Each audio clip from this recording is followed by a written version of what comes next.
Hello, everybody. Welcome to Sunday Night Ghost Stories Extra. Extra, because we are on a Friday. Oh, my goodness me. It's the end of the working week. Where did that go? Now, it's been a working week that had my birthday as well. Exciting times. Here we are in the library, and we have a new candle tonight. We have this one, which is Eucalyptus Rain. I'll show you this close up. Eucalyptus Rain. And that was a birthday present from my very good friend Tara. So thank you, Tara. It's very kind of you. What are we reading? I must stop doing the ums. When I watch myself back, I'm horrified the number of times I go, So I got to stop doing that. See, I did it automatically there. What are we reading tonight? We are still reading Ghosts and Legends of Lincolnshire and the Fen Country. And I know we jumped forward a couple of pages, but oh well, we'll go back. What are we drinking, more importantly? Subscription beers. This one is Stein Sasson. Stein One Beer Van Heer, apparently, 5.8%. So it's not exactly a lightweight. It says top fermented beer, ingredients, water, barley malt, hops, yeast, allergens, including gluten shown in bold, brewed and canned for Stein Beer in Belgium, imported to the UK by Beer 52. So I imagine that's Mr. Stein there. But beautiful, again, beautiful packaging, absolutely splendid this. So yeah, I think I'll do these subscriptions bi-monthly. So, because I'm not 40 quid a month on beer, goodness me. And we haven't even started the show yet, and already we have a dead soldier. And Run VT. Oh, it's jolly nice of you. Hello, dead soldier. Seen plenty of those in my time. What are we washing it down with tonight? Well, it's the Western Gold Honey, of which we've only got that much left. But I do have in one of the decanters here my apple and blackberry gin from Christmas. Plus, I do have the bottle of our Bracken that Reg bought me for my birthday. I think we'll get another little bit out of that. Not quite dead soldier yet. So, shall we crack on the ghost stories? In case you're wondering where his derpy lurpiness is, he's outside. He's asleep on the chair. He's enjoying the warm spring evening. So, Crowland, the story of Saint Guthlac. In the 7th century, when Guthlac, the son of a Mercian nobleman, was 24 years old, he gave up his life of soldiering and joined the monastery at Repton, where he stayed for 2 years. The monastic life did not fulfill his religious needs, and he gained permission from his abbot to become a hermit. Tatwin, the boatman, was told to find the most inhospitable and desolate Fenland Island, and together they set off with Guthlac's servant Beckhelm, destined for Croyland, as it was then called. They landed on St. Bartholomew's Day on the 24th of August, AD 699. Tatwin had chosen well, for the tiny island inhabited by a few savage inbred people loomed discouragingly out of the wetlands. The trio built 3 small cells and a simple chapel where Guthlac stayed until his death 15 years later. The site of his cell is marked on the southwest of the abbey ruins. He dressed himself in animal skins, and his only food was a piece of barley bread and a cup of muddy water, which he took after sunset. He would have been to a Wetherspoons, because that sounds more palatable. He was the inevitable victim of chronic ague and marsh fever, which thrived in that wet and God-forsaken environment. Sounds like a Wetherspoons. Perhaps due to these privations, he soon became plagued by demons who tested his beliefs to the limit of his endurance. They were ferocious in appearance, terrible in shape, with great heads, long necks, thin faces, yellow complexions, filthy beards, shaggy ears, wild foreheads, fierce eyes, foul mouths, horses' teeth, throats vomiting flames, twisted jaws, thick lips, strident voices, singed hair, fat cheeks, pigeon breasts, scabby thighs, knotty knees, crooked legs, swollen ankles, splay feet, spreading mouths, raucous cries. They finally carried the hermit off to the gates of hell, but his patron, St. Bartholomew, appeared to him in a vision and gave him a whip with which to beat off these fiends. Guthlac soon became an established spiritual advisor. One of his visitors was Ethelbald, a pretender to the throne of Mercia, fleeing from his cousin Colered. Guthlac foretold that Ethelbald would eventually become king, and the latter vowed that if this prophecy were true, he would build an abbey on that site in honor of Guthlac. He fulfilled his obligation by laying the foundation stone on St. Bartholomew's Day, AD 716, 2 years after Guthlac's death. Fishtoft Church near Boston is dedicated to St. Guthlac, and one of its windows shows him holding the whip reputedly given to him by St. Bartholomew. There is a legend that as long as the saint holds this whip, Fishtoft will be free of mice. I think we'll look that up, actually.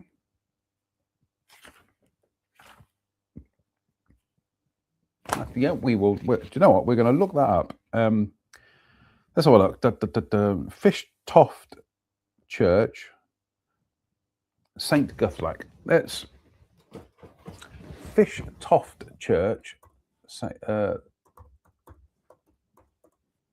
Oh, helps if you put a separate screen up. Here we go. It's come up immediately.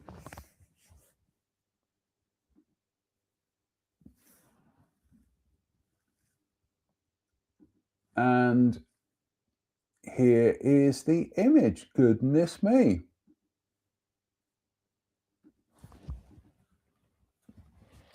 Brace yourselves, ladies and gentlemen.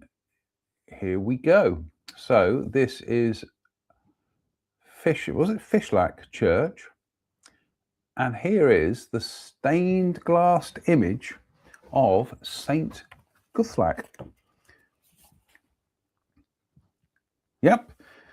Fishtoft Church near Boston is dedicated to St. Guthlac, and one of its windows shows him holding the whip reputedly given to him by St. Bartholomew.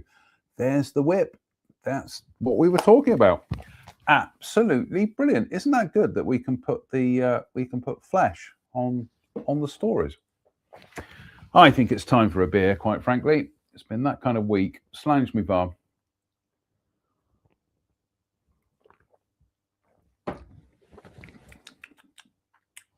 That's quite a sweet beer, that. And we're also going to have some bump because we're going to finish off the bump tonight. So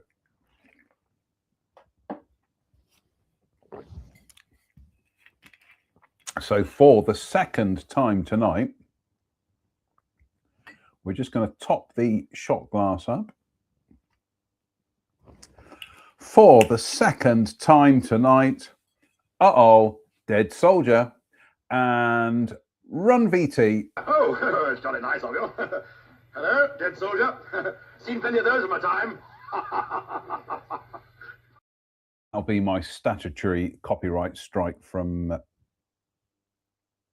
who does that? Is it YouTube or Facebook? It's usually Facebook. Yes, Facebook. Anyway, The Curse of Croyland Abbey.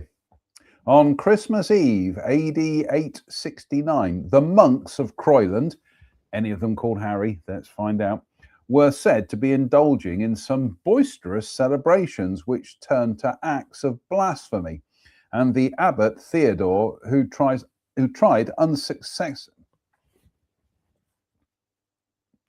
Try it again. On Christmas Eve, AD 869, the monks of Croyland were said to be indulging in some boisterous celebrations, which turned to acts of blasphemy.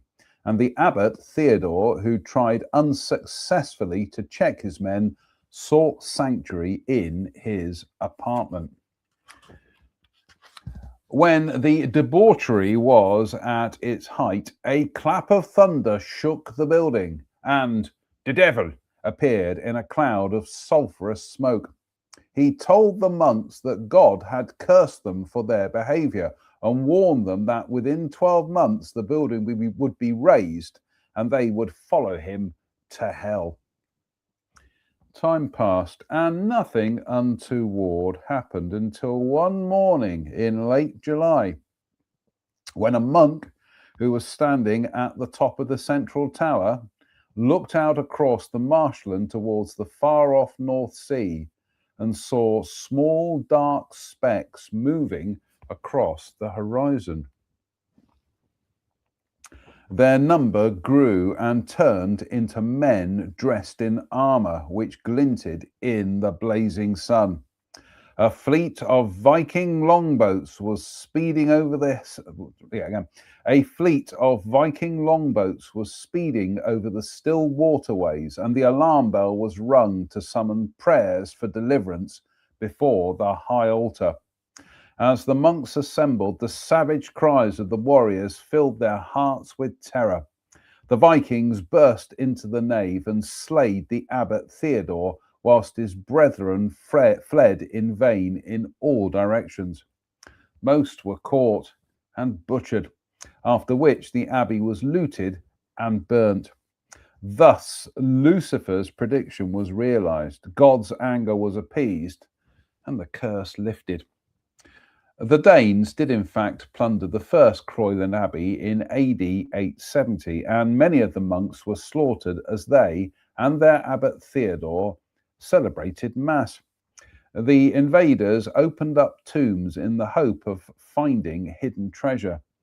Unsatisfied, they heaped the bodies in a large pile and set fire to them and the monastery before going off to plunder Peterborough Abbey.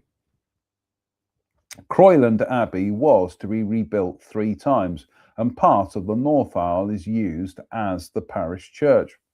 The reputed skull of Abbot Theodore remained in a glass case housed on the north pillar until it was presumed stolen in February 1982. Goodness me.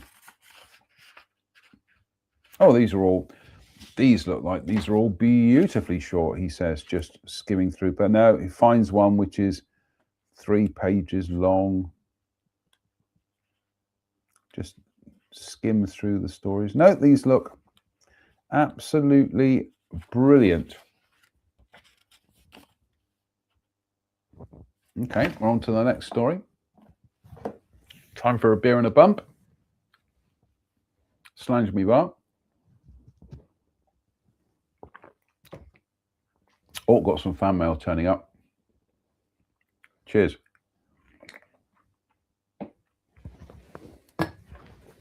Oh, that Western Gold honey is delicious.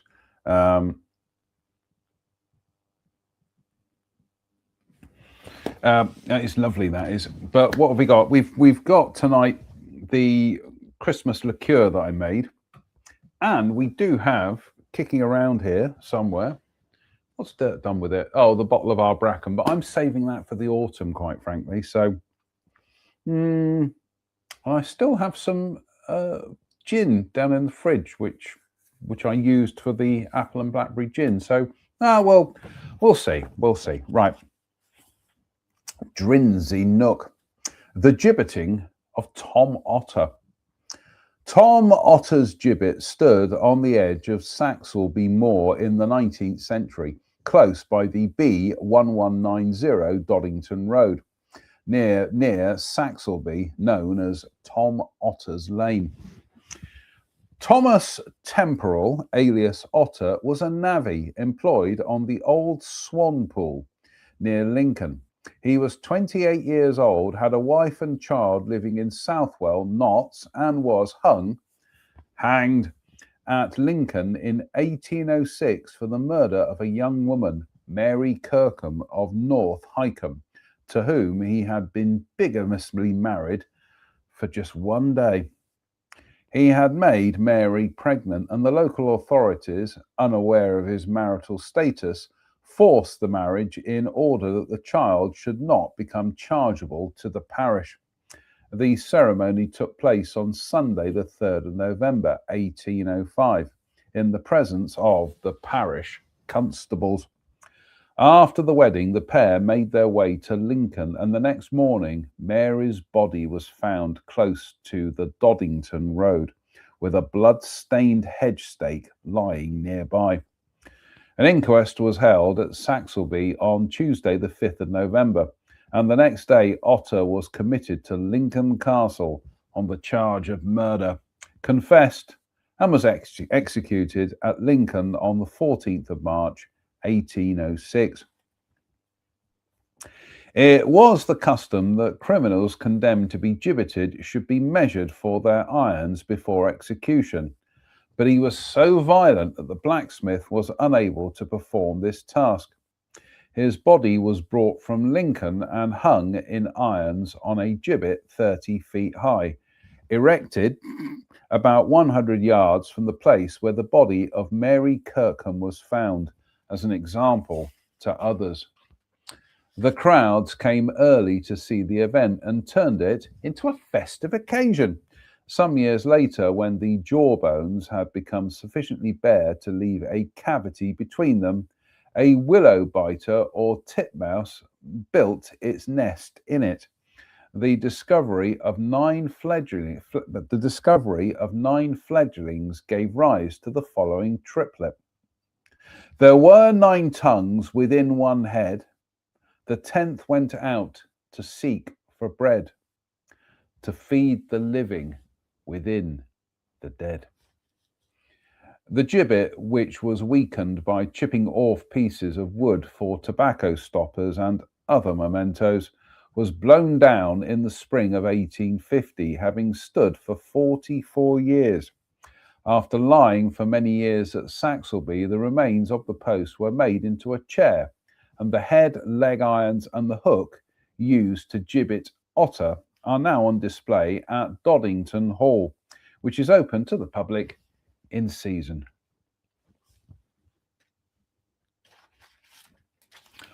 Bum, bum, ba, incroyable. Beer and a bump.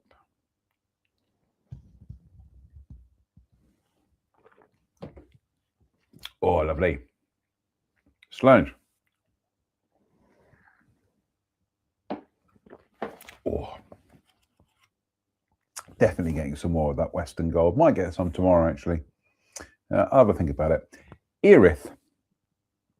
The Flat Earth Challenge. The 2 great parallel drainage channels, the Old Bedford River, which was cut in 1630, which is 4:30, and the new sluice, The 2 great parallel drainage channels, the Old Bedford River, which was cut in 1630, and the New Bedford in 1650, start at Erith and end at Denver Sluice, where they join the river Great Ouse, which flows out to the Wash. During the reign of Queen Victoria, a flat earther who used the name Parallax offered a heavy wager to any person who could prove to him that the world was not flat. He was challenged by a man who conducted an experiment on the Old Bedford River at Erith, it being claimed to be the longest stretch of calm water. He was challenged by a man who conducted an experiment on the Old Bedford River at Erith, it being claimed to be the longest stretch of calm water in England. 3 vessels were moored, each with their cross trees at the same level above water. Parallax and his challenger aimed a telescope from one cross tree to those of the other two, agreeing that if the earth was flat, they would be in line. Everyone saw that they were not, except for Parallax, who eventually was forced to honour his bet. He would have been a reform voter. Ooh, goodness me, this next one is 2 and a bit pages long. Oh, got fan mails turned up. Goodness me. Popular lad tonight. Slange me bar. What are we up to? 22 minutes, yeah.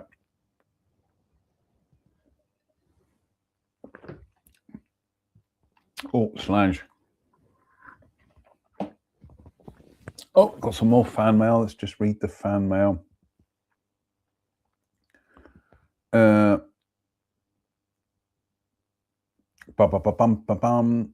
just having a quick read. No, that's fine. That's all as it should be. Elm. Ignatius the bell ringer. The old vicarage at Elm near Wisbeach, now known as the Shires, is over 200 years old and is believed to be the site of a small religious cell, which was once part of the Ely Monastery. It is haunted by a monk named Ignatius, who died some 750 years ago. And over the years, there have been many strange tales of people seeing a ghostly figure dressed in a monk's habit drifting around the vicarage and the village. Like the present occupiers, the Reverend A.R. Bradshaw and his wife, who were resident between 1946 and 1962, also heard footsteps. But Mrs. Bradshaw actually saw Ignatius on many occasions and in different parts of the house. He usually appeared at dusk, graduating from a fine outline into the form of a man, dressed in a well-worn habit and sandals, aged about 33, with dark curly hair and thin ascetic features. She met him soon after their arrival, when the Spectre brushed against her in an upstairs corridor, said he was Ignatius the bell ringer and she should be careful, then disappeared. He materialized on several occasions and finally told his tale. He was one of 10 monks who lived at Elm, which was then a tiny ague-ridden island surrounded by boggy wasteland. One of his tasks was to act as watchman and keep a lookout for any signs of inundation. Should the waters rise, the warning bell was rung to summon people to seek safer ground. One night, he fell asleep instead of attending his duties. A terrible storm caused the nearby sluggish river to burst its banks. Its water mixed with the sea and flooded the area, claiming many lives. Ignatius, the irresponsible watchman, had neglected his duties, and God had denied him a peaceful grave until his crime was mitigated. The vicar's wife appeared to have got on well with the ghost, and one night he saved her life. She slept apart from her husband, and her little dog kept her company at the foot of her bed. One night, the animal would not settle. Instead, it whimpered and ran about in circles, desperately trying to leave the room. Eventually, and not without difficulty, it settled down. Mrs. Bradshaw turned off the light and was soon fast asleep. She dreamed that something cold and thin was wrapping itself around her neck, and as she awoke from the nightmare, she could feel something thin and tangled lying across her throat, but the room was too dark to see what it was. She clawed away a long tendril of creeper which had broken free from the outside wall and crept in through the open window. Immediately, her bedclothes were pulled away and large hands grabbed hold of her and shook her violently, then flung her across the bed. Her husband snored in the room opposite, and the little dog slept undisturbed. Next, a mysterious light moved towards her, out of which came two floating hands which gripped her throat, and she could not pull them away. Mrs. Bradshaw was convinced that she was going to die when suddenly Ignatius walked out of the darkness and silently wrenched the vicious hands from her body, then vanished. With barely enough time to catch her breath, the weird light returned, out of which lumbered a man with a huge head and a red face which bore a murderous expression, and he proceeded to throttle her. But the dog then awoke and barked as if it were mad. Its mistress managed to free herself, and her assailant vanished.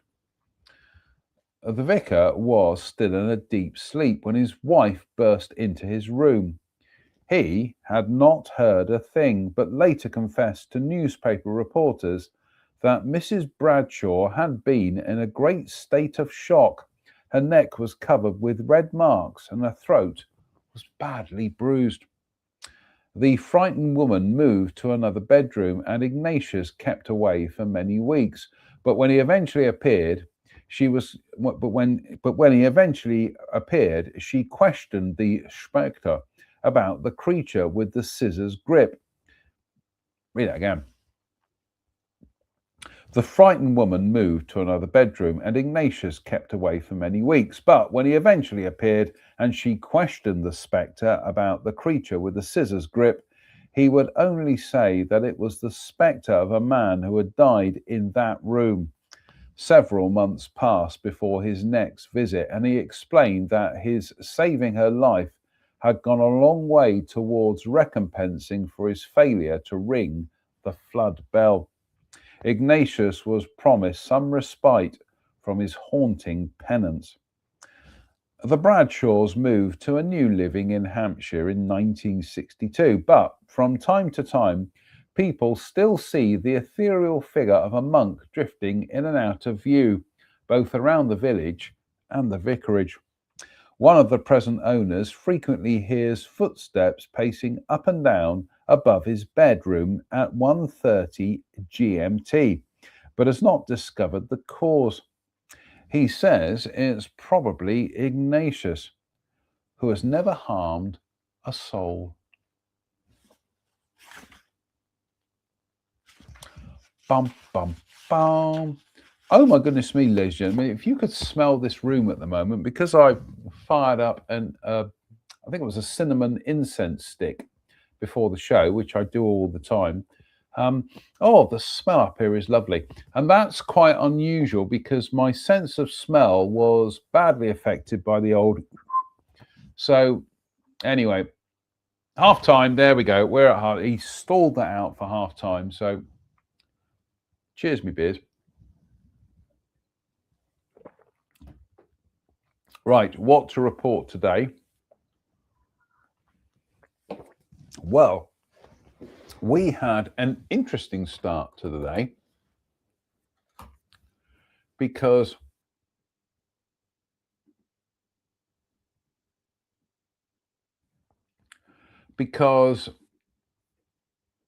I came into the library, and Derpzoid was on the windowsill. And so I decided to, because he likes to sit on the windowsill here and look out and watch the birds on the flat roof, I decided that I'd chuck some bird food outside so that he had something to watch. So I open the window here. For the first time, he decides I'm going out onto the flat roof, and he gets out and jumps down onto the flat roof. So I'm still chucking bird food out there. So here we go. Let's share screen. There he is on the flat roof. What a view, though. Look at that. Look at that view. I do count myself lucky that that is the view from my library here. So there he is on top of the flat roof. So I'm trying to encourage him in, get him in, because I don't like him out there. Then he suddenly realizes that because he's 15 years old, 16 years old. I've had him for 12 years. So he was 3 when I had him. So he must be about 17 years old now, middle-aged cat. Suddenly realized he couldn't jump up at the window. Well done, Derpzoid. So I then put a chair out of the window for him and was trying to encourage him to come back in, but he steadfastly refused to come in. So I thought, right, what we need to do is go downstairs, get some licky licks, and then come upstairs and tempt him with the licky licks. So I went downstairs and got said brand. And as I'm walking back upstairs, he passes me coming downstairs. So in that time, he'd got back in. He played me, quite frankly. He played me like a kipper. So he sat outside on the chair outside my chair. Actually, yeah, my chair outside. I'll go and find that picture as well. Oh, we've got the beer burps coming up, folks. 32 minutes and 53 seconds. I do apologize. So, yeah, so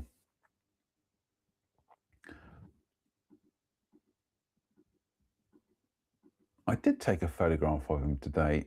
Where's the, okay, well, perhaps we'll.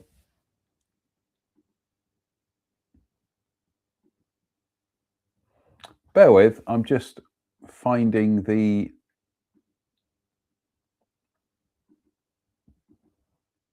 What do you do on Thursday, Friday night? I tuned in to watch Ghost Stories, but instead a confused man from Dudley was faffing around with his Facebook account. Right, here we go. So this currently is where Derpy is. He's out on the patio, asleep on my chair, and I was hoping to sit down tonight and have a read of Gardener's World magazine and enjoy the late summer sun, but no, he's nicked it from me. So that was this morning, but he's still out there. So Thai chili rice snacks, very nice. What were we up to last night? Well, last night was a birthday catch-up with my good friend Faye. It's all right, the whole program here is going a bit. So yeah, so last night it was birthday catch-up with my friend Faye. So she was in Nailsea to drop her hire car off, so I picked her up. So we went to the excellent, I want to call it the Roundhouse. It's not called the Roundhouse. It's called, looks it up. It's in the precinct in Nailsea, Nailsea precinct. And it's called the Livro Lounge. Of course it is, the Livro Lounge. Anyway, so having already had lunch, kind of like lunch with friend Tara earlier in the day, Faye and I had kind of like a late lunch. We had like a tea. So she had eggs Benedict and a glass of wine. Me, that's me, you might recognize me. I had poached egg and a vegetarian sausage on a muffin with a cheese slice. Absolutely delicious. And then when we got back to Faye's, she was showing me her new car, her new Mercedes SLK, which is lovely. And it's so lovely that the birds around there have already made their mark on there. And then I enjoyed a cream pie, pardon the expression, and we were sat outside and we had cream cake and a cup of tea. So that was lovely. So thank you, Faye. That was absolutely delicious. And I'm going to have some more Thai chili mixes, Thai chili rice snack. Sorry, folks.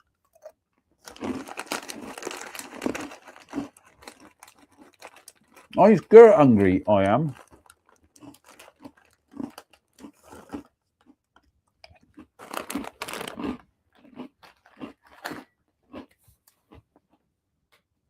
And so today has been just doing some garden stuff. That's it, really. I got the week off, so I've just been doing some gardening, mostly clearing pots out and reclaiming the soil, which is why my fingers are so dirty.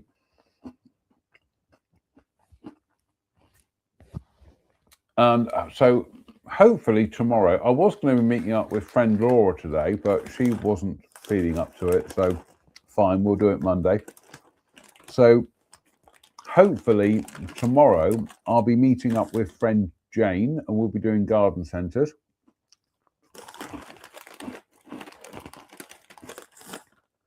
Which is good because I want to get some flowers for my hanging baskets, and that was one of the things I was doing today, was lining my hanging baskets. What do you do on Friday night? I tuned in to watch Sunday Night Ghost Stories Extra, but boring bloke with holes in his head was going about his bloody hanging basket. So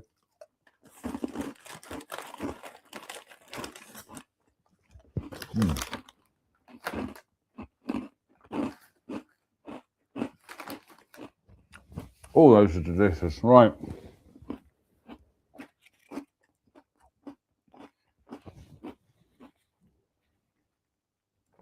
Part 2 of tonight's show.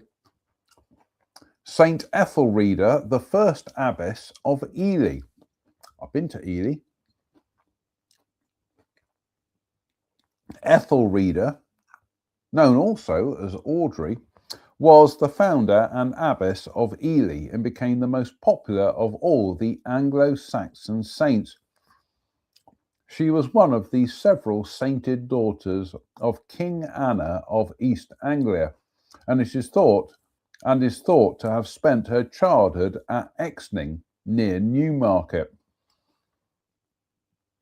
In AD 652, she reluctantly married Tonbert, ealdorman of the South Gwiris, whose dowry included the Isle of Ely.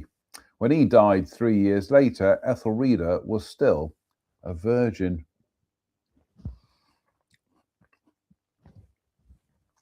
For purely political reasons, she was then married in AD 660 to Egfrith, the 15-year-old king of Northumbria, who was much younger than she, but agreed to her remaining a virgin. 12 years later, she rescinded the agreement, and despite his bribes, Ethelreda left him and took holy orders at a nunnery at Coldingham, where her aunt Ebbe was abbess. Ebbe the abbess. Egfrith pursued her, and she fled to the Isle of Ely with her 2 servants, Selbenna and Selvera, and Huna the priest. She restored the church reputedly destroyed by Penda, the pagan king of Mercia,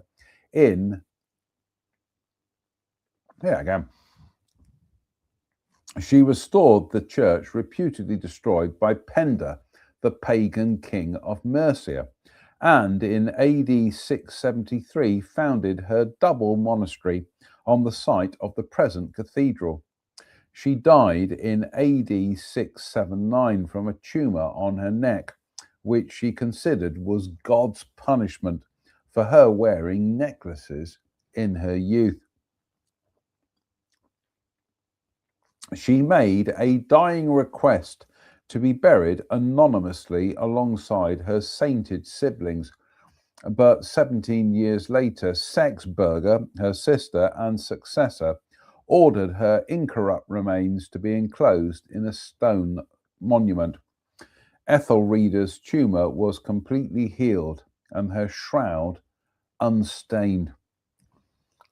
After Ethelreda's death, Huna moved to a small island some 3 miles southeast of March, which is now a slight rise known as Honey Hill, named after Huna, being part of the Roman encampment which lies on private land off the B1098 Charteris Upwell Road.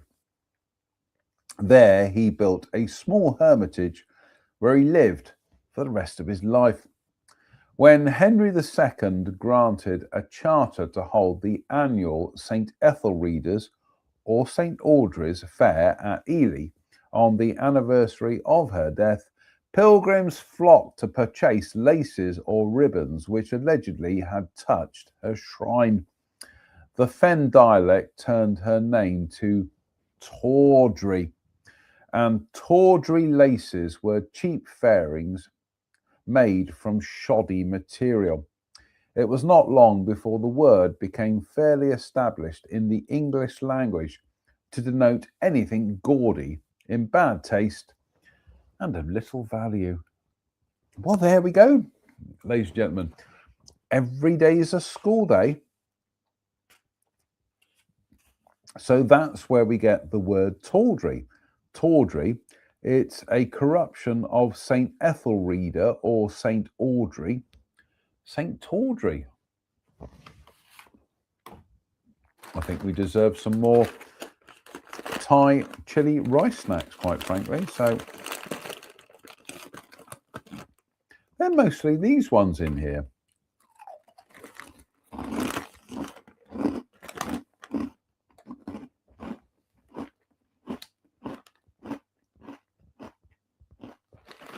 Yeah, of course they are, because that's what's on the cover. So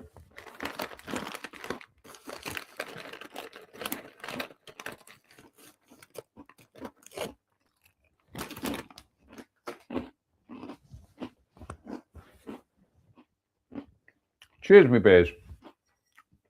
In the magnificent Rush beer glass, thank you, viewers Kirsten and Steve in the United States. Slange me bar.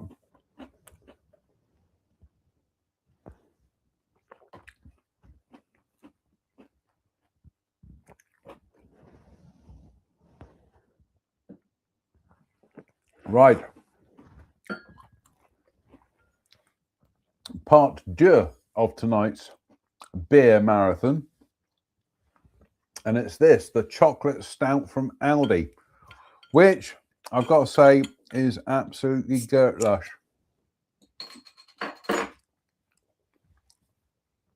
It says here, brewed in the UK in partnership with Hall and Woodhouse, the well-known 80s pop duo, a rich, indulgent stout featuring luxurious chocolate flavours balanced by notes of roasted malt.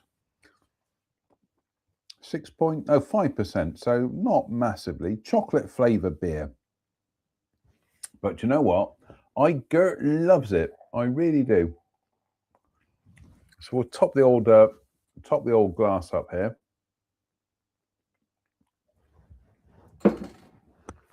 And we'll also have some of my Christmas liqueur.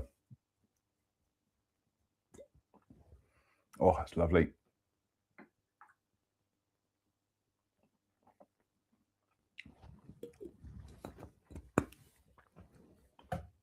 And we'll have some more wasabi mix as well. What the hell? Not wasabi mix, Thai chili mix.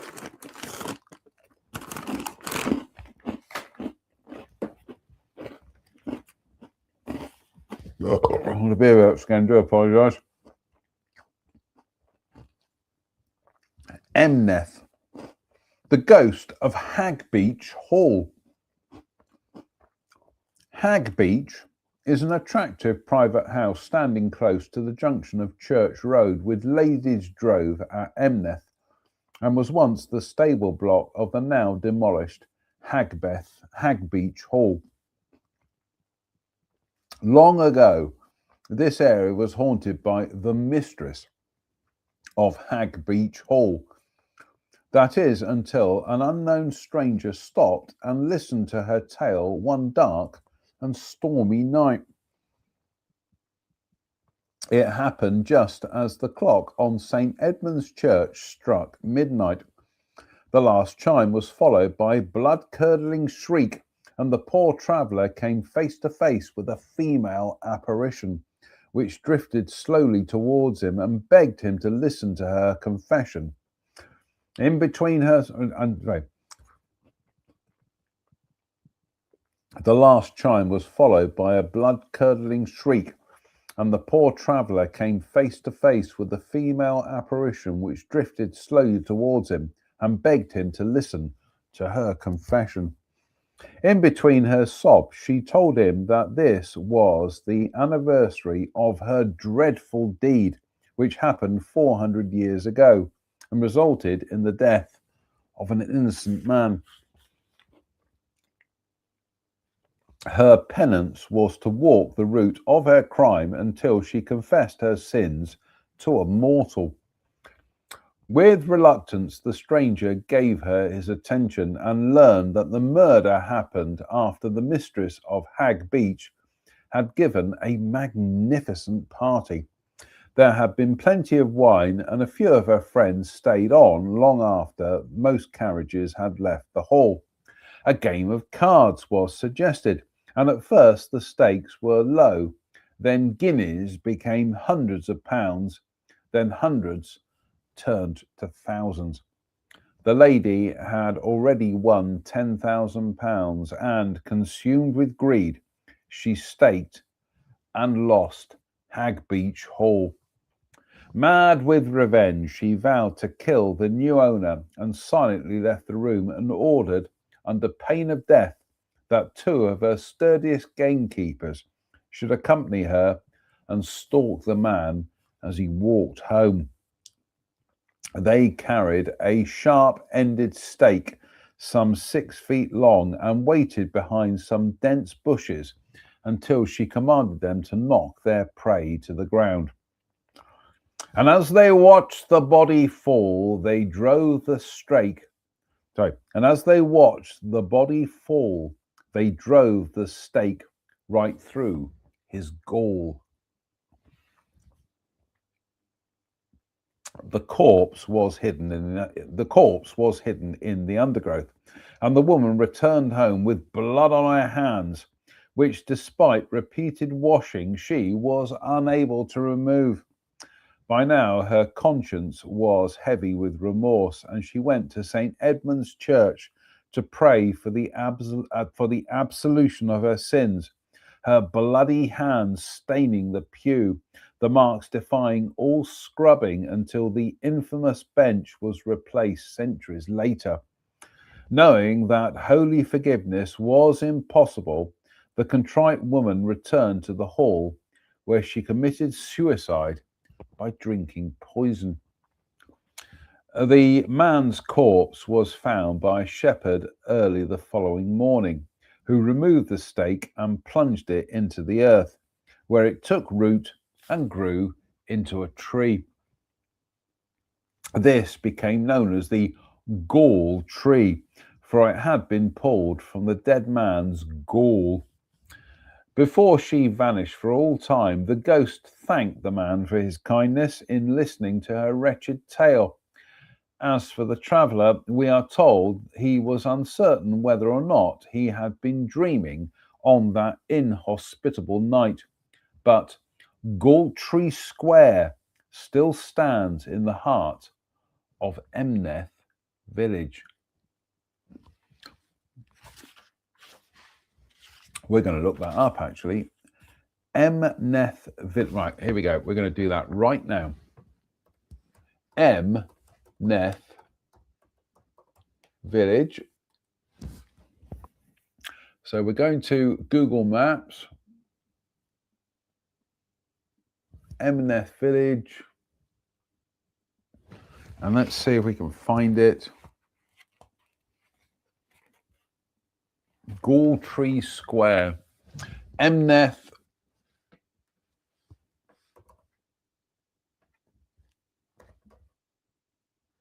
That's not how you spelled Galtree. Oh, goodness me, folks. Oh, my good. Right, here we go.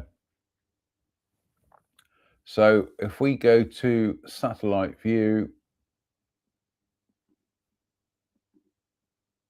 share screen, oops a daisy, Galtree Square. So there it is.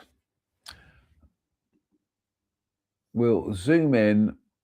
Galtree Square.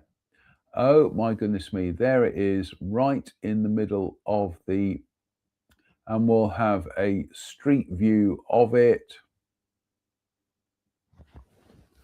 See if I can get the street view to work.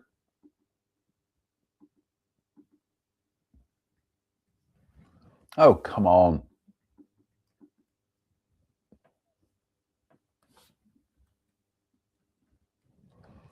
Let's just zoom out a bit.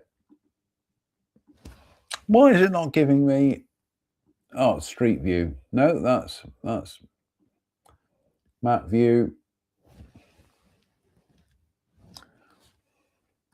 I use this all the time. You think I'd be used to.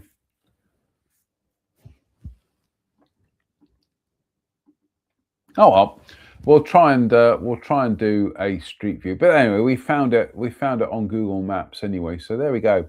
Galtree Square. How exciting. Wasabi mix, I think. No, it's not wasabi mix, it's Thai chili mix.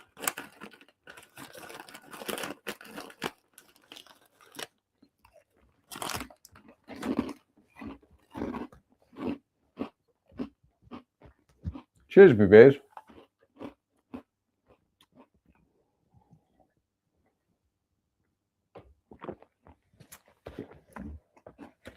Oh, that's delicious. Slange. Delicious, sir. Epworth. Old Jeffrey. Try not to do rainbow there. Ooh, Jeffrey.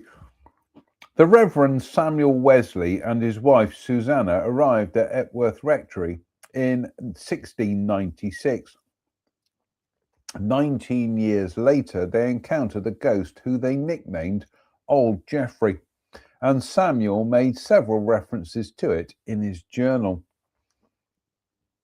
The house was demolished by fire on the 9th of February 1709, and it was only by chance that someone saw the figure of their little boy standing at an upstairs window after the house had been supposedly evacuated.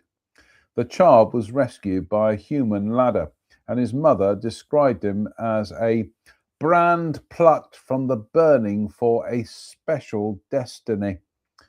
This was John Wesley, the founder of Methodism, of which there is a local link here. A replacement house, now open to the public, was built on the site unoccupied later that year. Therefore, when Old Jeffrey came to the disused attic room, now called Old Jeffrey's Chamber, between December 1715 and January 1716, he came to a new house. It was Emily, the eldest daughter and owner of Bagpuss, who thought of the name because an old man of that name had died there. The family, friends, and servants all claimed they saw and heard the spectre, which knocked on the attic walls and floor. Samuel Wesley reported that these sounds became more violent when he was saying family prayers for King George, and when they were omitted, the knockings did not occur. Therefore, it was assumed that Old Jeffrey was a Jacobite, so the rector said 3 prayers for the royal family instead of his usual 2.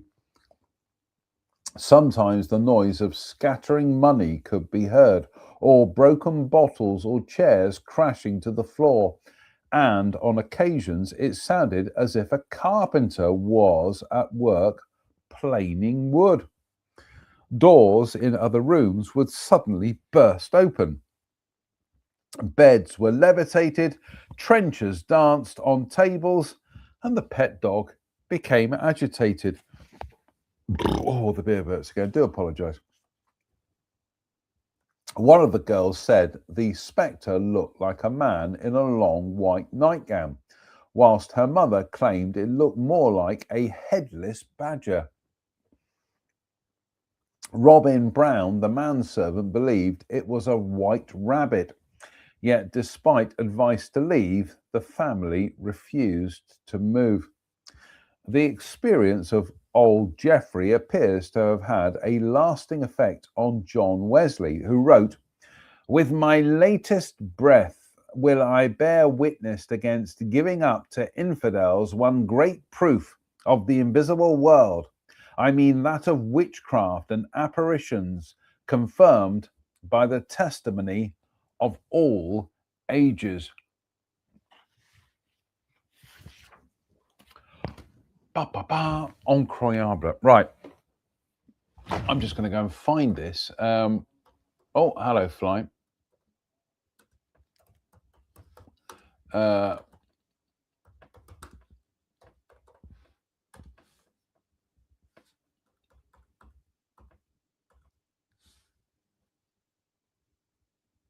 Here we go.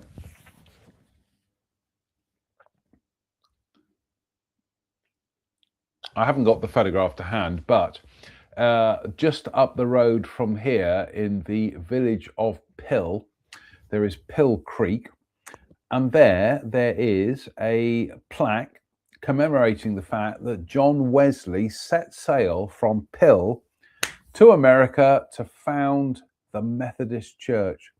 So there we go. Every Methodist church in America owes its existence to Pill. Anyway, cheers, me beers.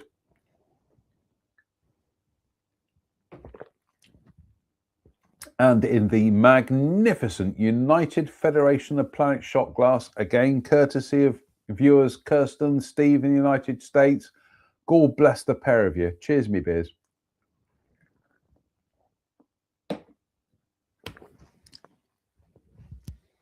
Oh, it's a cracking book, by the way.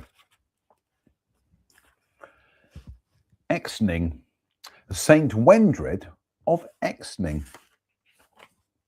Saint Wendred, also known as Windred and Windreda, is an obscure Anglo-Saxon saint who lived at Exning, some 3 miles northwest of Newmarket. Renowned for her healing powers and religious spirituality, she loved animals and had a good knowledge of herbs and medicines. She often used the healing water from her local spring, which became St. Wendred's Well, where the pious children of King Anna of East Anglia were baptized. After the death of her family, Wendred moved to the inhospitable island of March in the North Cambridgeshire Fens, where she may have founded a nunnery. Now known as Wendreda, she continued with her ministrations and was consulted by royalty and peasants alike. When she died, she was placed in a jewelled coffin and given a spectacular funeral at March. But in the 10th century, her relics were removed by Elsier, abbot of Ely, and taken to his own church, where they were enshrined in gold. In 1016, the magnificent coffin and its contents were loaned as a mascot to a Saxon army commanded by Edmund Ironside, fighting the Danes at Ashington in Essex. The Saxons were defeated, and the holy relics were taken as a trophy to King Canute. When the captured Saxons told him Winfrieda's story, he became so overwhelmed that he converted to Christianity. He gave the relics to Canterbury, where they stayed until circa 1343, which is almost 1:45. They were then returned to March and placed in a shrine which was dismantled during the Reformation and lost forever. The 14th century church at March, famed for its double hammer beam angel roof, is dedicated to St. Wendreda, as is the parish church of Exning, where she is known as Wendred. Just gone through the hour mark, goodness me. I think we'll have some more of the Thai chili rice snacks. These are delicious. Very nice. Strange.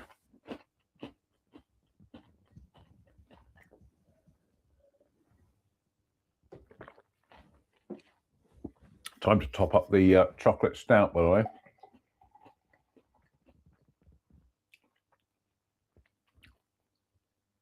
Nope, we've not quite at a dead soldier yet. So, strange.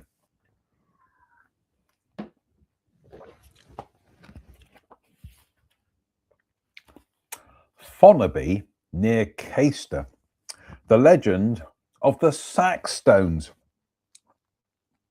These well-concealed lichen-covered stones are on private farmland, and permission to view and directions must be obtained from the owner of Fonaby Top. The Sackstone was originally one large stone shaped in the form of an open-mouthed sack, which stood in the northwest corner of the field. There is a legend that Jesus Christ was riding through the fields on his ass when he saw a farmer. There is a legend that Jesus Christ was riding through the fields on his ass when he saw a farmer sowing corn. He asked if a little could be spared to feed his animal, whereupon the farmer, not recognizing the visitor, denied having any grain. Christ replied that he could see a sackful standing in the field, but the farmer laughed and said that it was not a sack of corn, it was a sack of stones. Then a stone be it, replied Jesus, and the sack immediately petrified. Then the farmer's troubles began. The angry farmer found it difficult to plough around this large obstacle and decided to cart it down the hill to his farmyard at Fonaby Bottom. It took some 22 horses to accomplish this task. It took some 22 horses to accomplish the task.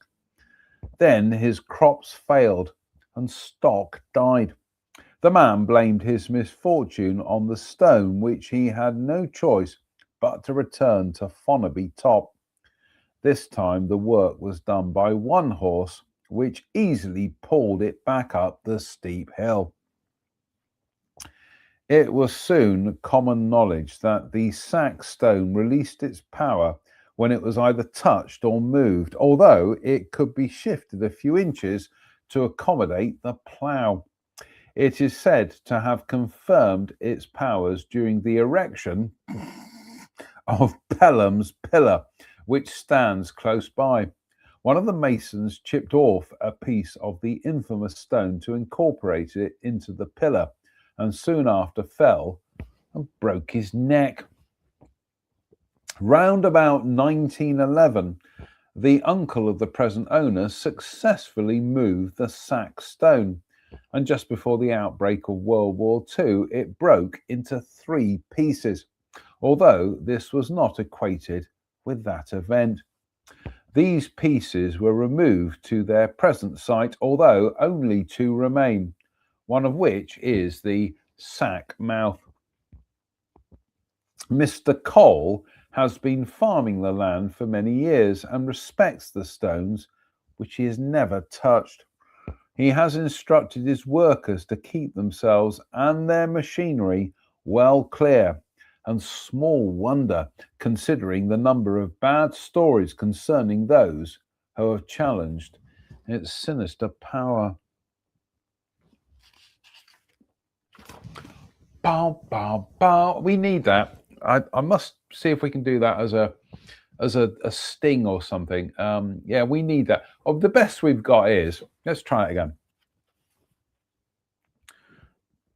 Considering the number of bad stories concerning those who have challenged its sinister power.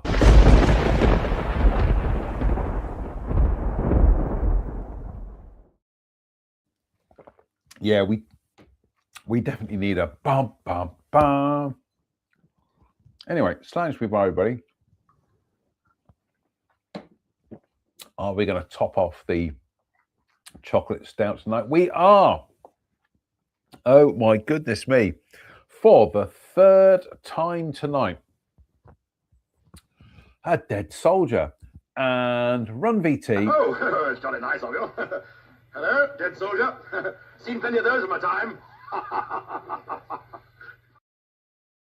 We'll have some more of the Thai rice snacks. And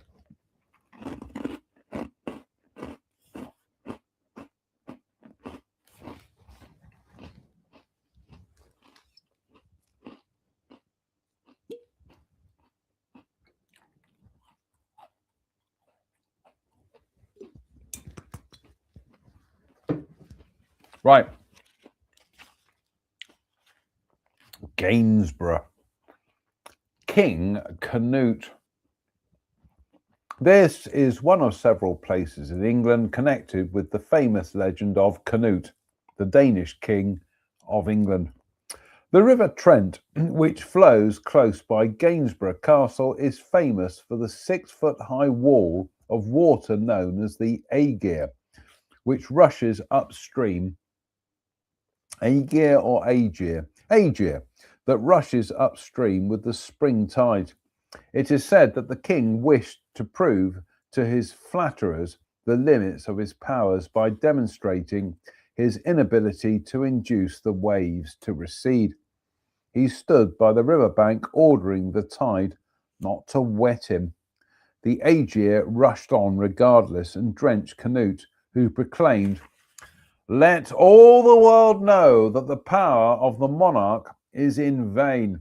No one deserves the name of king, but he whose will the heavens, earth, and sea do obey." Silly Canute.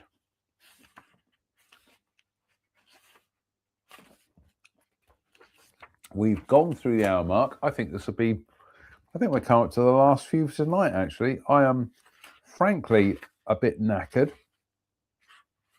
I have been up since stupid this morning. No, it was about 7 o'clock, but once I wake up, I can't lie in. I try listening to podcasts and drifting back off to sleep, but I can't do it. So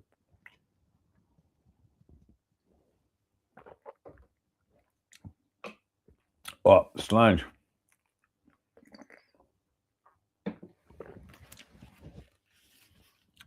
Gedney Dyke. Old Mother Nightshade. In the Middle Ages, there was a popular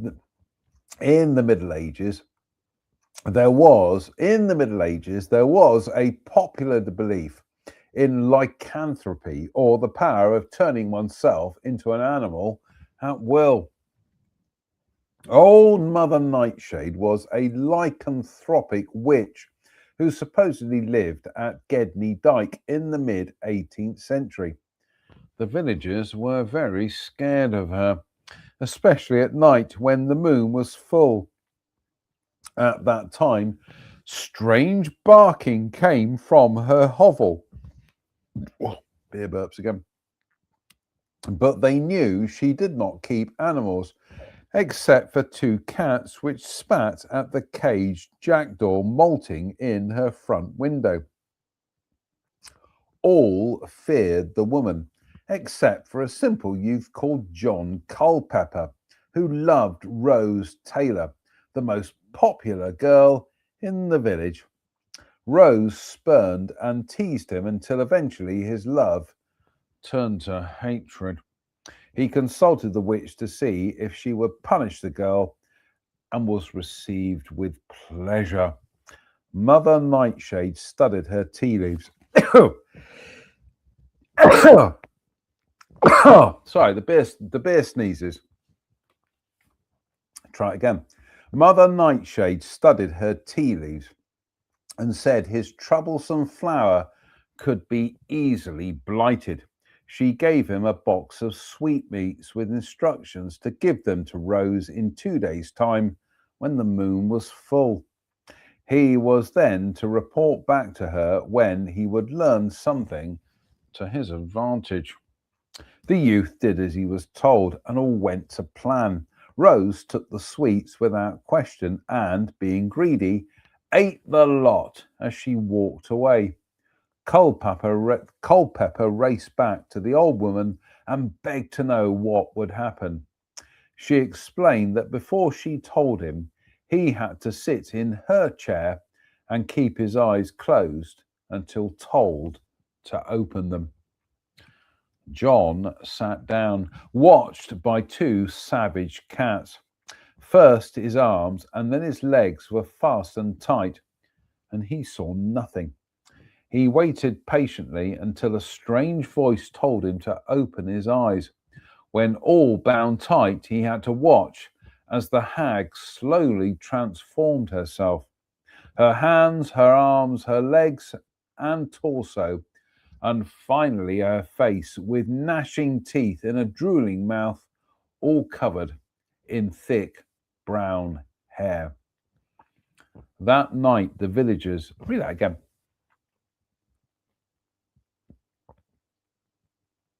Her hands, her arms, her legs and torso, and finally her face, with gnashing teeth and a drooling mouth, all covered in thick brown hair. Doesn't make sense, never mind. That night, the villagers stayed locked in their homes, trembling at the sound of savage growls and cries for help coming from Mother Nightshade's cottage. A group of brave men called on the woman at dawn, but she was not at home. However, there was a large pile of John Culpepper's blood-stained clothes thrown into a dark corner, together with a heap of bones. The boy was never seen again, but the beautiful Rose flourished with her. The boy was never seen again, but the beautiful Rose flourished with never a thought for the gullible boy who had loved her. The parson was summoned to the scene of the crime, but refused his assistance. So they set fire to the hovel, and although the witch was never seen again, the eerie barking continued under the full moon. The people from Gedney Dyke never left their homes then.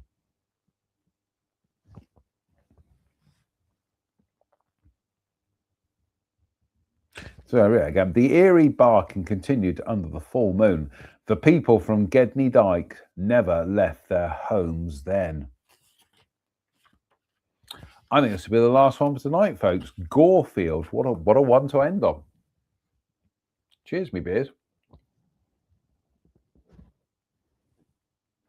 We'll have a few more rice snacks.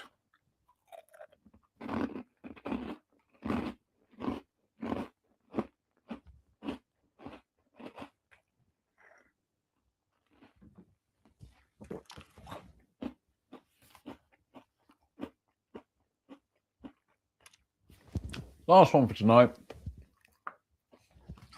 Gorefield. Scrimshaw's poltergeist. In 1909, Joe Scrimshaw, the fruit marker who... Try it again. In 1909, Joe Scrimshaw, the fruit marker... It's been a long day, folks. In 1909, Joe Scrimshaw, the fruit farmer, had a new house built on the old Turnover Bank, which soon became known as the Haunted House. Sometime between moving in and the start of the haunting, which was on the 12th of February 1923, his wife had left him, taking one of their two children with her. The other, Olive, who was 14 years old when the happening occurred, lived with Scrimmy and his mother, who received help from a daily woman named Harriet Ward. Strange things happened in the late afternoon when Granny Scrimshaw tried, without success, to light the oil lamps and had to send Olive out to borrow candles from a neighbour. They too refused to be lit, Neither would they flare for Joe, who ate his supper in a bad mood. Suddenly, in the half light of the sitting room fire, which was struggling to keep alight, the Angelus pianola, which was established to weigh some 500 weight, slid by itself from its place against the wall and moved about the room, then toppled in a jangling heap on the floor. This was followed by the pictures dropping one by one from the wall, ornaments falling from the mantelpiece, and the heavy dining table scuttling about like the pianola. Worse was to come when the barometer, Joe's most valued possession, leapt down onto the floor to join the picture glass and figurines. Then crashing came from the kitchen, and so to avoid more damage, the crockery was stacked neatly on the large table instead of balanced in the china pantry. The door was locked, and a few minutes later, everything was dashed to smithereens on the floor. Nothing was chipped or cracked in two. Everything was reduced to shards. Neighbours were called in and witnessed the mayhem, and after a night of further uproar, Olive was sent to lodge with relatives in Norfolk and never returned to live in her father's house. I think I'll have a quick swig of the beer. Goodness me, this is terrifying stuff.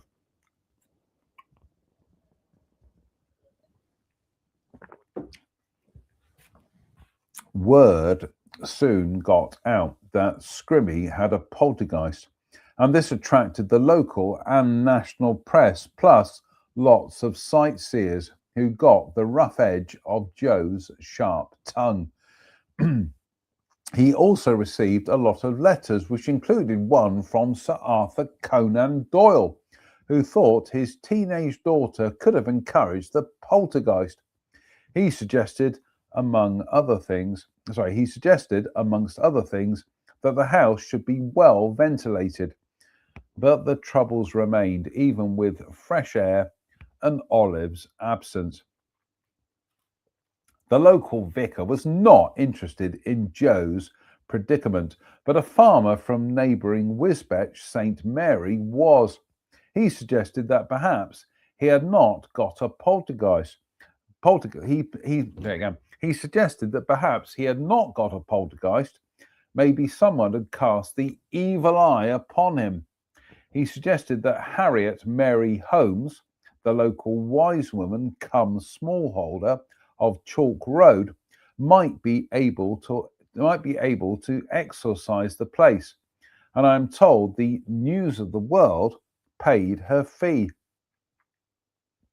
She went to the lonely house on Turnover Bank, where she performed her traditional spell breaking using a small medicine bottle filled with a number of black-headed apple pips, some pins, a paring from Joe's fingernail, and pieces of hair taken from his mother and daughter. The bottle was well stoppered and placed in the hot coals of the kitchen range. Then she locked the door and would not let the Scrimshaws in until the bottle had burst from the heat of the fire, taking the hex with it. The spell breaker was quite commonplace, using intimate links with the possessed, and the malevolence. The spell breaker was quite commonplace, using intimate links with the possessed and the malevolence. But did it really work, or was it, albeit the evil eye or the poltergeist, more clever than the wise woman? For on the 6th of March, Mrs. Holmes was found face down, drowned in some 6 inches of dike water. Everybody agreed that the old lady, who was in robust health and knew the area like the back of her hand, had no business to be in the dike.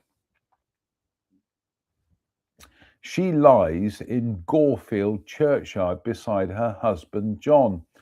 But the strange thing is that just about the time of her death, Joe Scrimshaw reckoned all hell broke loose in his house for just a few minutes.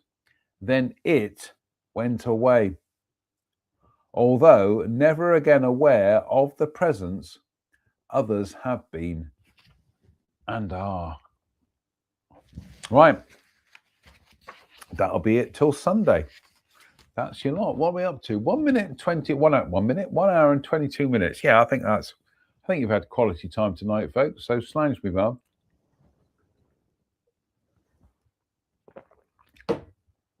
Delicious. Slange. Delicious. Oh my goodness me. Right. I think tomorrow when we're at Lidl, we're going to get some more Western Gold because I do like it. That is Gert Lush stuff, that is. And besides which, the bottle of our Bracken that Reg bought me, I'm going to keep that till the autumn. So that's it for tonight, folks. Oh my goodness me, we have been 1 hour and 22 minutes. I'm going to go downstairs and have some supper and some Family Guy. So fingers crossed, we'll be back on Sunday for, brace yourselves, Sunday night ghost stories. So until then, as ever, thank you for watching. Stay safe, stay out of trouble, and please don't have nightmares. Good night.